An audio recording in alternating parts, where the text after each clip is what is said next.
السلام علیکم۔ کیا اس کے ناول پہ آپ سب کو ویلکم۔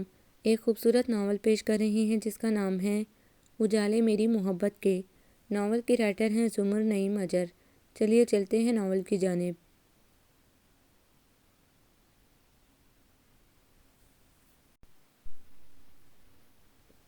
سرد ٹھٹھرتی قہر آلود شام میں وہ ناکامی کے احساس کو لیے واپس اس پناہ کی طرف لوٹنے پر مجبور ہو رہی تھی جہاں اب اس کی حفاظت کے لیے کوئی مہربان سایہ، کوئی تحفظ بخشتہ رشتہ نہ تھا۔ اس بھری دنیا میں اس کا واحد سہارا اس کی ماں تھی، جو 2 ہفتے قبل اسے بے سہارا دنیا کے سرد و گرم صحنے کو تنہا چھوڑ گئی تھی۔ ماں جب اپنی زندگی کے آخری ایام میں اسے جینے کا بلکہ تنہا جینے کا سبق پڑھانے کی کوشش کرتی تھی تو وہ تڑپ اٹھتی تھی۔ ان کے بغیر جینے کا تصور ہی محال تھا، مگر کاتب تقدیر نے ہر تڑپ پر موت نہیں لکھی، سو وہ اپنے حصے کی تڑپ کے ساتھ جینے پر مجبور ہی نہیں، کوشاں بھی تھی کہ حوصلے اور ہمت کا درس بھی تو ماں نے دیا تھا، اور آس کا ایک دیا بھی اس کی اندھیری زندگی میں روشن کیا تھا۔ بچپن سے جو وہ اپنے ہونے کی شناخت کے ساتھ ساتھ اپنی ماں کی پہچان کا بھی سوال اٹھایا کرتی تھی، ماں نے اپنی بیماری کے آخری ایام میں اس کے تمام سوالوں کا جواب دے دیا تھا۔ وہ تنہا نہیں تھی، نہ ہی بے شناخت تھی۔ اس کی ماں کا جرم صرف اتنا تھا کہ زندگی کی راہ کا ساتھی اپنی پسند کا چنا تھا، اور پھر 2 خاندانوں نے اس کی ماں اور باپ کو اپنے آپ سے اس طرح الگ کر دیا تھا جس طرح کسی بیکار عضو کو بدن سے جدا کر دے۔ موت سے قبل اس کی ماں نے اسے بتایا تھا کہ اسی شہر میں اس کا ماجایا بھی رہتا ہے، جس سے پہلے تو نہیں اب ضرور امید تھی کہ اس کی بے سہارا بیٹی کے سر پر دست شفقت رکھ کر اسے زمانے کی گرم ہواؤں سے ضرور بچا لے گا۔ سو وہ ماں کی آخری نصیحت پر عمل کرنے پر مجبور ہو کر پچھلے 2 دن سے اپنے ماموں کا گھر ڈھونڈتی پھر رہی تھی۔ وقت اور حالات کے ساتھ ساتھ زندگی کا ڈب بھی بدل گیا تھا اور تمدن بھی۔ تمام تر تفصیل کے باوجود اسے ماموں کا گھر ڈھونڈنے میں مشکل پیش آ رہی تھی۔ اس کی تو کوئی دوست سہیلی بھی نہ تھی جو اس کے ساتھ مدد کو چل پڑتی۔ وہ اکیلی اس علاقے میں صبح سے چکراتی پھر رہی تھی۔ لوگوں کا خوف ہونے کے باوجود اسے صرف اپنی منزل تک پہنچنے کی لگن تھی، لیکن منزل تھی کہ دور دور تک دکھائی نہیں دے رہی تھی، سو وہ ناکامی کا احساس گرہ لیے پلٹنے پر مجبور تھی۔ اسٹاپ تک پہنچنے کے لیے اب اسے کافی پیدل چلنا تھا اور ٹانگیں تھیں کہ سردی سے چھل ہوئے جا رہی تھیں۔ ٹھنڈی ہوا سے اس کے وجود میں سوئیاں سی چبھ رہی تھیں۔ اس پر مستزاد کتنی دیر سے ایک من چلا اپنی گاڑی اس کے ساتھ ساتھ چلاتے ہوئے مسلسل اسے اپنی طرف متوجہ کرنے کی کوشش کر رہا تھا۔ غیر علاقے اور گھر سے دور ایسی صورتحال سے اس کا واسطہ پہلی بار پڑا تھا۔ وہ اندرونی طور پر پریشان ہونے کے باوجود خاموشی اور حوصلے سے آگے بڑھنے لگی۔ اے پری، زمین پر کیا کر رہی ہو؟ آ جاؤ تو میں آسمان تک پھر لے چلوں۔ مانور کا دل دھک دھک کی تیز آواز کانوں میں بجنے لگا۔ سنسان سڑک پر اسے کوئی مددگار بھی نظر نہیں آ رہا تھا۔ وہ سر کو مزید جھکا کر رفتار میں قدرے تیزی بڑھتے ہوئے آگے بڑھنے لگی۔ گاڑی بھی اس کے ساتھ ساتھ رینگنے لگی، ساتھ ہی اس آوارہ کی بکواس بھی چل رہی تھی۔ اس سے پہلے کہ مانور کا ضبط جواب دے جاتا، پیچھے کسی کی تیز ہارن نے دونوں کو ہی متوجہ کیا تھا۔ گاڑی میں بیٹھا آوارہ لڑکا تو فوراً ہی رفتار بڑھا کر اس کے پاس سے گاڑی نکال لے گیا تھا، جبکہ مانور چند ثانیے ٹھٹک کر کھڑے ہونے کے بعد دل ہی دل میں اس امداد غیبی پر شکرانہ بجا لاتی ہوئی آگے بڑھنے لگی تھی۔ پیچھے سے آتی گاڑی جب اس کے پاس آ کر رکی تو مانور پھر سے خوف ہراس میں گر گئی۔ گاڑی سے برآمد ہوتا ادھیڑ عمر کا پروقار سا شخص دیکھ کر بھی مانور کے متغیر چہرے کے رنگ نہ بدلے۔ بیٹا، آپ اس وقت تنہا یہاں کیا کر رہی ہیں؟ لہجے کی شفقت و تمکنت نے پل بھر میں مانور کے خوف و ہراس کو کم کر دیا، اور اگلے ہی پل اس کی آنکھیں شکرانے کی نمی سے بھیگ گئیں۔ اسے اندازہ تھا کہ اگر آج یہ اس وقت مداخلت نہ کرتے تو نہ جانے اس کے ساتھ کیا ہو جاتا۔ وہ بس مشکور نظروں سے انہیں دیکھے گئی۔ مجھے شاید کہنے کا حق تو نہیں ہے، مگر پھر بھی بحیثیت انسان اور باپ کا درجہ پانے کے بعد مجھے یہ کہنا مناسب لگ رہا ہے کہ لڑکیوں کو اس طرح اکیلے سڑکوں پر نہیں نکلنا چاہیے۔ آپ تو بیٹا ویسے بھی اس ایریے سے ناواقف محسوس ہو رہی ہیں۔ اگر آج آپ کسی حادثے کا شکار ہو جاتی تو والدین کی عزت بیٹیوں کے دم سے ہی تو قائم رہتی ہے۔ ذرا سی کوتاہی، ذرا سی بھول سے بہت کچھ بلکہ سب کچھ ختم ہو جاتا ہے۔ ان کے نازیانہ انداز میں اپنائیت کے ساتھ ساتھ آنچ بھی تھی۔ مانور کو ان کا انداز برا نہیں لگا تھا، پھر بھی اپنی صفائی میں بولی، میں ایسی لڑکی نہیں ہوں، میری مجبوری مجھے ان راستوں تک لے آئی ہے، ورنہ میں تو… اس کی آواز بھی بھیگ گئی تو انہوں نے بغور اسے دیکھا۔ کیا تھا اس چہرے، اس لہجے میں کہ وہ چونک اٹھے۔ آؤ میں تمہیں تمہارے گھر چھوڑ دوں بیٹا۔ نہ نہیں، میں چلی جاؤں گی۔ بیٹا تمہیں پھر پریشانی ہو سکتی ہے، آؤ میں چھوڑ دیتا ہوں۔ میرے گھر تک جانے میں تو آپ کو بھی پریشانی ہوگی، آپ بس مجھے بس اسٹاپ تک چھوڑ دیں تو مہربانی ہوگی۔ مانور کے دل میں ابھی پچھلی پریشانی کا احساس باقی تھا، اس لیے وہ فوراً تیار ہو گئی۔ مہربان ہستی نے اس کے لیے اپنی گاڑی کا اگلا دروازہ کھول دیا تھا۔ نہ جانے کیوں مانور کو ان پر بھروسہ کرنے کا دل چاہ رہا تھا۔ ایک موہوم سی امید کے تحت اس نے کندھے سے لٹکتے بیگ کو اتار کر گود میں رکھتے ہوئے بڑی آس سے پوچھا، کیا آپ یہاں کے رہنے والے ہیں؟ میرا مطلب ہے آپ ہمیشہ سے اس علاقے میں رہتے ہیں؟ ہاں، آپ کیوں پوچھ رہی ہیں؟ کیا آپ کسی کو ڈھونڈ رہی ہیں؟ فراز احمد نے چونک کر پھر اس کی جانب دیکھا۔ گاڑی سبک رفتاری سے راستہ طے کر رہی تھی، جبکہ مانور کشمکش میں تھی کہ وہ انہیں اپنی پریشانی بتائے یا نہیں۔ وسوسے، خوف، اعتبار، بے اعتباری، سبھی کچھ گھٹمٹ ہو رہے تھے۔ کسے ڈھونڈ رہی ہو بیٹی؟ میں شاید آپ کی کچھ مدد کر سکوں۔ فراز احمد اس کی کشمکش سمجھ رہے تھے۔ جی، وہ دراصل ادھر میرے نانا کا گھر تھا، کاشان رحمان تھا، پتہ نہیں کدھر گیا، مجھے ملتا ہی نہیں۔ وہ بچوں کی طرح رونے لگی۔ ناکام واپسی اور تنہائی کا کرب اس کی روح بے چین کیے دے رہا تھا۔ فراز احمد نے بیچ سڑک میں جھٹکے سے گاڑی روک دی۔ کیا کہا تم نے؟ آواز میں تیزی اور شدت تھی، استفسار میں بے چینی اور کرب یکساں تھے۔ نظروں میں حیرانگی لیے وہ سراپا سوال بنے اسے دیکھ رہے تھے۔ معمولی سے حلیے میں یہ کون تھی ان کی اپنی، جو اس طرح انہیں راستے کی دھول کی مانند آ ملی تھی؟ آپ جانتے ہیں میرے نانا کو، میرے ماموں فراز احمد کو؟ مانور کی چھٹی حس نے اسے اس مہربان ہستی کی کشش میں باندھا تھا۔ اب ان کا تحیر اسے کسی حقیقت کا یقین دیتا لگا تھا۔ اس کے آنسو یکدم رک گئے تھے۔ تم امارا کی بیٹی ہو، میری بہن کیسی ہے؟ وہ کہاں ہے؟ بے تابی سے وہ استفسار کرتے ہوئے اس کا بازو پکڑ کر جھنجھوڑنے لگے۔ انہیں اس وقت یہ بھی یاد نہیں رہا تھا کہ وہ سڑک کے درمیان گاڑی روکے ہوئے ہیں۔ آپ میری امی کو جانتے ہیں؟ آپ فراز ماموں ہیں؟ بے یقین ہو کر بھی وہ جیسے پر یقین تھی۔ کہاں تھے آپ؟ آپ نے کیوں میری امی کو تنہا چھوڑ دیا؟ وہ بالکل تنہا تھیں اور اب مجھے بھی تنہا کر گئی ہیں۔ وہ اب نہیں ہیں، کہیں نہیں۔ اس لیے تو میں راستوں میں بھٹکتی پھر رہی ہوں، اسی لیے تو میں۔ مانور کا ضبط جواب دے گئے اور وہ پھوٹ پھوٹ کر رونے لگی۔ اس کے بے ربط لب و لہجے نے بھی ساری داستان کہہ سنائی تھی۔ فراز احمد نے اسے خود سے لپٹایا تھا۔ وہ گزشتہ دنوں کے اعصابی تناؤ اور کشمکش سے جیسے اب جان چھڑا پائی تھی۔ کسی اپنے کی تنہا کا تحفظ ملتے ہی وہ اپنے حواس چھوڑ بیٹھی۔ فراز احمد کے حواس بھی قابو سے باہر ہو رہے تھے۔ غیر متوقع طور پر زندگی انہیں ان کی دیرینہ آرزو کی تکمیل کی نوید دیتے ہوئے دائمی غم سے بھی دوچار کر گئی تھی۔ بہن سے ملنے کی آس کا دیا بھی آج بجھ گیا تھا۔ البتہ بہن کی نشانی مانور کی صورت میں ان کے پاس آ گئی تھی۔ بے ہوش ہوئی مانور کو وہ کاشان رحمان میں لے آئے۔ مانور کی والدہ امارا احمد اپنے ابو احمد رحمان کی ہی نہیں، اپنے بھائی فراز احمد کی بھی چہیتی اور لاڈلی تھیں۔ فراز احمد ان کے بڑے بھائی تھے، اس کے باوجود دونوں میں دوستی بھی تھی اور احترام بھی۔ امارا احمد نے کبھی اپنے باپ اور بھائی کے لاڈ پیار کا ناجائز فائدہ نہیں اٹھایا تھا، سوائے زندگی کے ایک معاملے کے، اور وہ تھا حسن امین سے محبت اور شادی کا فیصلہ۔ حسن امین امارا احمد کے کلاس فیلو تھے۔ حسن امین اپنی ذہانت و متانت میں خاصے نمایاں تھے، بس اپنی حیثیت کے ہاتھوں وہ مار کھا گئے تھے اور یہی وجہ تنازع بنی تھی۔ احمد رحمان اپنی نازو پلی بیٹی کو کسی کلرک کی بہو نہیں بنتے دیکھ سکتے تھے۔ حسن امین کا مستقبل بھی ان کے نزدیک غیر واضح تھا، لیکن امارا بھی انہی کی بیٹی تھی۔ جان دینے کی دھمکی کے بعد عملی کوشش کرتے ہوئے انہوں نے احمد رحمان کو نہ صرف سوچنے پر مجبور کر دیا تھا، بلکہ شدید غم و غصے میں بھی مبتلا کر دیا تھا۔ احمد رحمان نے امارا احمد سے اپنی محبت و شفقت کا احساس اور رشتوں کی پناہ چھینتے ہوئے حسن امین کے ساتھ سادگی سے رخصت کر دیا تھا اور پھر تمام رابطے اور تعلق توڑ لیے تھے۔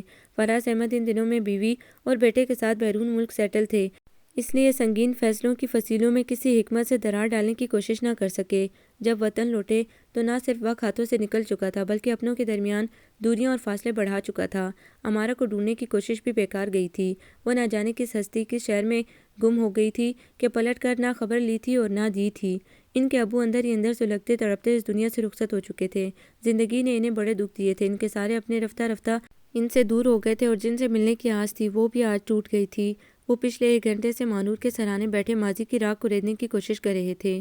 مانور کو جب ہوش آیا تو خود کو اجنبی جگہ اور ماحول میں دیکھ کر اسے قدرے حیرت ہوئی تھی، اور پھر ذہن پر زور دینے کے بعد اسے آج کا واقعہ یاد آ گیا تھا۔ پہلی ٹھوکر لگنے سے پہلے ہی اسے آپ نے تھام لیا تھا۔ تشکر سے ایک بار پھر اس کی آنکھیں بھیگ گئیں۔ اسے آنکھیں کھلتے دیکھ کر فراز احمد فوراً اس کے سامنے آ گئے۔ کیسی ہو بیٹا؟ لیٹی رہو، اسے اٹھتے دیکھ کر کہا۔ ڈاکٹر نے کہا ہے تمہیں آرام کی ضرورت ہے۔ فراز احمد کے لہجے میں نرمی اور شفقت میں اپنائیت کی شیرینی بھی گل گئی تھی۔ کیا آپ واقعی میرے ماموں ہیں؟ میری امی کے بھائی؟ مانور نے ایک بار پھر بے یقینی سے پوچھا، تو وہ ڈبڈبائی آنکھوں سے سر ہلاتے ہوئے اس کے پاس بیٹھ کر اس کا سر تھپکنے لگے۔ ہاں بیٹا، میں ہی وہ بد نصیب ہوں جو اپنی بہن کے لیے کچھ نہ کر سکا، مگر امارا نے بھی تو کوئی رابطہ کوئی واسطہ نہیں رکھا۔ وہ مجھے آزماتی تو صحیح، ایک بار پکار کر تو دیکھتی، میں اسے کیا کچھ دے سکتا تھا، مگر اس نے تو مجھے اپنی صورت کو بھی ترسا دیا۔ کیا بہنیں اتنی کٹھور ہوتی ہیں؟ آج ان کے ادھر مچلتے شکوے آنسوؤں کی صورت ابل پڑے تھے۔ وہ تو کب سے کسی ایسے اپنے کا سہارا ڈھونڈ رہے تھے جو ان کی ذات کی کمی کو پر کر سکے۔ مانور بڑھ کر ان سے لپٹ گئی۔